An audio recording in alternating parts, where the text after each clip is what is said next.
नमस्कार, मैं हूं आपका आशीष और भारत इन 1 मिनट में आपका स्वागत है।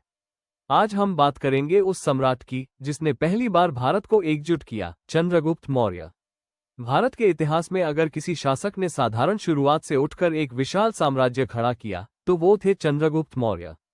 गरीबी में जन्मे, बचपन में अनाथ हुए, लेकिन किस्मत ने उन्हें मिला दिया महान शिक्षक चाणक्य से। चाणक्य ने उन्हें शिक्षा दी, राजनीति सिखाई और युद्ध कौशल में निपुण बनाया। यही गुरु शिष्य की जोड़ी ने नंदवंश को पराजित कर 321 बीसी में मौर्य साम्राज्य की नींव रखी। चंद्रगुप्त केवल विजेता ही नहीं, बल्कि दूरदर्शी शासक भी थे। उनका साम्राज्य अफगानिस्तान से बंगाल और कश्मीर से कर्नाटक तक फैला। यह उस समय का सबसे बड़ा भारतीय साम्राज्य था। उन्होंने प्रशासनिक व्यवस्था को संगठित किया, सड़कें, सिंचाई और व्यापार को बढ़ावा दिया।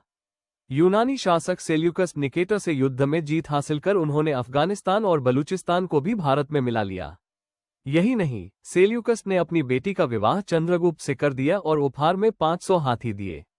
लेकिन इस महान सम्राट के जीवन का सबसे आश्चर्यजनक मोड़ था उनका अंतिम समय। शक्ति और वैभव के शिखर पर होने के बावजूद चंद्रगुप्त ने सब कुछ त्याग कर जैन धर्म अपना लिया। वे अपने अंतिम समय में कर्नाटक के श्रवणबेलगोला में तपस्या करते हुए देह त्याग गए।